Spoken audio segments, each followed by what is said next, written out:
anak itu, setiap bayi itu berhak untuk mendapatkan ASI dari ibunya. Dengan keyakinan yang penuh, alhamdulillah ASInya keluar, walaupun waktu itu cuma beberapa tetes saja. Awal mula menyusui emang berat banget, tapi perjuangannya akan sepadan. Jadi itu yang buat saya terus berjuang untuk menyusui kedua anak saya. Biasanya anak ASI itu kan lebih lebih daya tahan tubuhnya itu juga lebih kuat.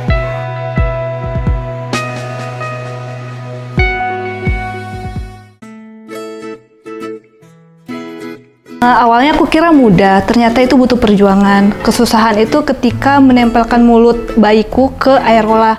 Itu sekalinya nempel, tiba-tiba bayinya tersenyum. Bayiku kan suka tersenyum tuh. Nah itu tuh lepas lagi. Itu tuh yang bikin aku kadang down gitu. Emang tanpa diduga kalau ASInya itu makin banyak setelah sholat subuh. Nah, saya coba untuk menyusui, ternyata alhamdulillah anaknya langsung bisa menyusui itu, tapi itu setelah 2-3 hari. Awal mula menyusui emang berat banget, tapi perjuangannya akan sepadan. Jadi itu yang buat saya terus berjuang untuk menyusui kedua anak saya. Anak pertama ya, kan saya anak udah 2. Waktu anak pertama itu terus terang kita minum pengetahuan sih. Jadi ada kejadian nih, anak pertama itu sebenarnya kita merasa udah siap nih. Jadi sebelum melahirkan udah minum daun katuk. Sebelum saya mengenal Inang nih ya, terus udah gitu udah ada pijat payudara segala macam udah dilakukan. Ternyata di hari H itu nggak keluar.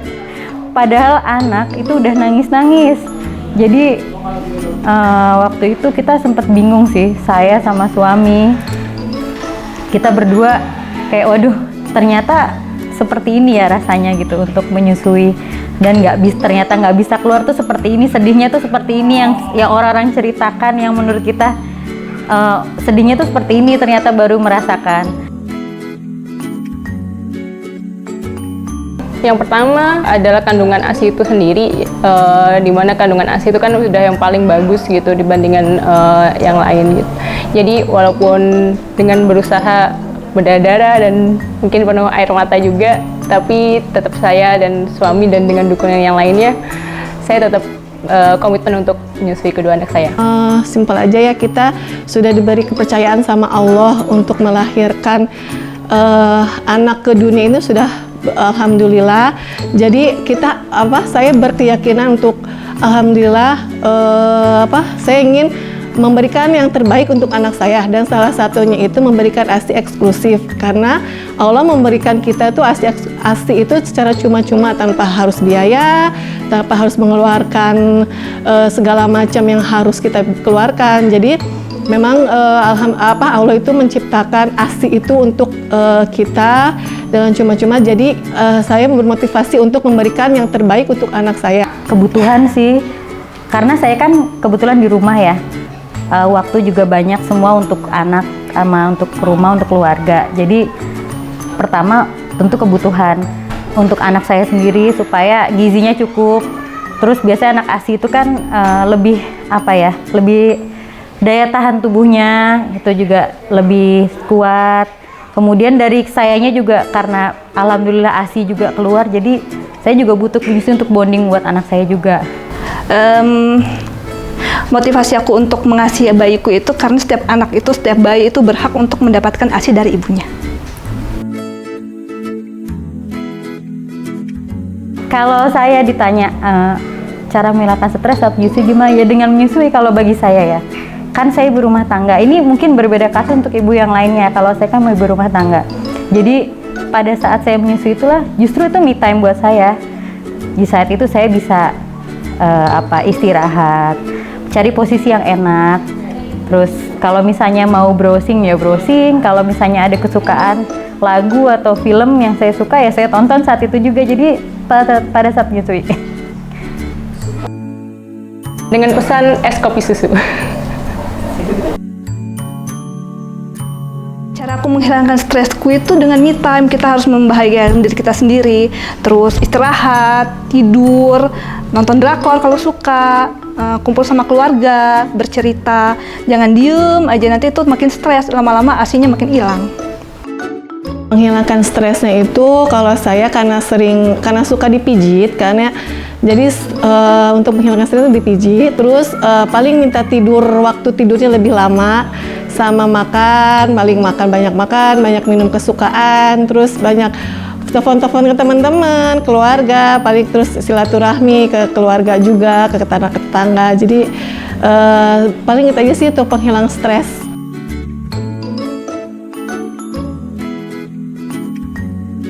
Paling besar pastinya dari suami. Salah satunya dengan cara pijat oksitoksin. Nah, di situ juga salah satu perilis stres sih. Support dari keluarga, dari suami, adik-adik, dari orang tua, teman, semuanya nanya aku nih, kamu dapat berapa mili nih hari ini? Kalaupun dapatnya dikit, mereka tuh nggak nyinyirin gitu loh, nggak bikin aku down. Jadi mereka selalu support, nanya, kamu makan apa sih hari ini? Nanti dibeliin. Alhamdulillah saya dapat support dari suami, dari orang tua, dari mertua, dari kakak, dari adik, terus dari tetangga-tetangga, dari saudara, dari sahabat-sahabat saya yang selalu mensupport kalau ASI itu memang yang terbaik untuk bayi. Alhamdulillah itu seluruh keluarga sih, semua support. Dari yang terdekat, suami sampai ibu, bapak semua.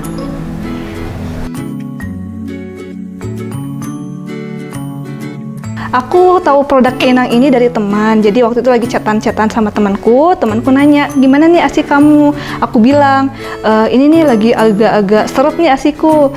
Terus coba deh kamu produk Inang. Kebetulan produk Inang ini teman kita sendiri loh yang produksiin. Kalau tentang Inang ini dari sahabat saya, kebetulan sahabat terdekat saya. Awal mula kenal produk Inang itu dari sahabat-sahabat saya. Tahu pertama Inang dari sosial media.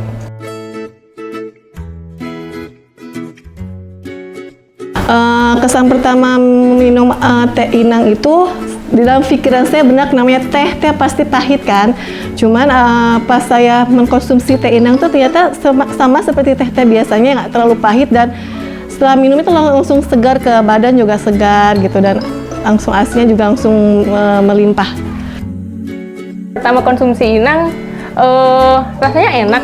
Saya kira awalnya bakal ada rasa jamu atau gimana gitu, tapi ternyata emang seenak itu. Minum ternyata rasanya tuh nggak kayak ini ya, maksudnya kayak teh biasa gitu. Jadi wah enak nih saya bilang. Dan kemudian setelah konsumsi ternyata berpengaruh juga ke produksi ASI. Yang tadinya anak rewel karena saya sakit, akhirnya jadi nggak rewel. Karena apa? ASI-nya mungkin cukup dari booster ini. Untuk teh Inang ini rasanya unik banget. Dia itu herbal, tapi nggak kayak jamu. Kalau penasaran, cobain sendiri. Produksi ASI juga alhamdulillah bisa lebih banyak.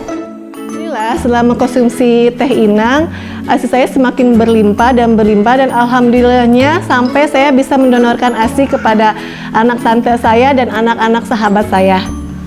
Dari teh Inang ini ke diriku sendiri, pada hari pertama aku nyobain itu nggak langsung ada efek di diriku. Tapi setelah beberapa hari rutin aku mencoba mengkonsumsi secara rutin, baru tuh perlahan-lahan kuantitas ASIku bertambah, terus kekentalannya juga semakin bagus. Jadi kalau misalkan emang butuh ASI untuk booster ASI, cobalah teh Inang ini. Saya mengkonsumsi itu nggak rutin. Biasanya itu kalau saya capek gitu, saya merasa aduh kayaknya produksi ASI saya perlu di booster nih. Nah itu baru saya konsumsi. Ngaruh memang. Jadi yang tadinya sebelum konsumsi Inang itu anak saya, kalau misalnya saya sedang mungkin banyak pikiran atau gimana, ikut uring-uringan ya, karena produksi ASI juga sedikit. Akhirnya karena minum Inang itu lumayan jadi cepet tidur karena cepet kenyang kali, dan ASI-nya juga banyak, alhamdulillah begitu. Iya dong, kan di tetangga aku ini ada beberapa orang nih yang lagi hamil-hamil juga, ada sekitar 3 orang ibu hamil. Nah, dengan mereka aku ceritalah tentang waktu aku gimana seret-seretnya ASI aku tuh. Aku cerita, cobain deh teh Inang ini. Waktu di aku ASIku itu mulai melimpah beberapa hari setelah rutin meminum teh Inang ini.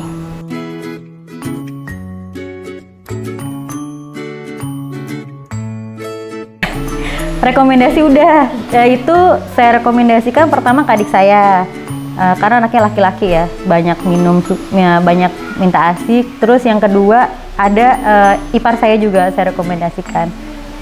Tentu aja. Saya akan merekomendasikan Teh Inang kepada teman-teman, sahabat, keluarga, atau siapapun yang mungkin ASINya masih kurang atau masih harus berjuang memperbanyak ASI. Inang ini insya Allah akan menjadi booster ASI yang paling hebat. Perjuangan itu nggak gampang, tapi kita perlu ingat kalau itu adalah hak anak kita dan ya itu yang terbaik dan kita harus berjuang untuk ASI eksklusif. Lebih positif thinking saja. Apapun yang kita pikirkan, apapun yang kita inginkan, insya Allah kalau kita selalu berpositif thinking itu akan memudahkan kita mencapai apa yang kita inginkan. Jadi intinya itu positif thinking, percaya, yakin kalau ASI kita itu akan banyak dan berlimpah. Jangan stres. Kalau stres itu cobalah untuk bercerita ke keluarga, ke teman. Jangan tinggal di dalam rumah. Jangan tinggal sendiri gitu loh. Coba cari kesenangan kita sendiri yang bisa membahagiakan, bisa makan, bisa nonton, bisa jalan-jalan me time. Jangan stres deh pokoknya, biar ASINya melimpah. Untuk ibu-ibu menyusui di luar sana, kalian hebat. Udah itu.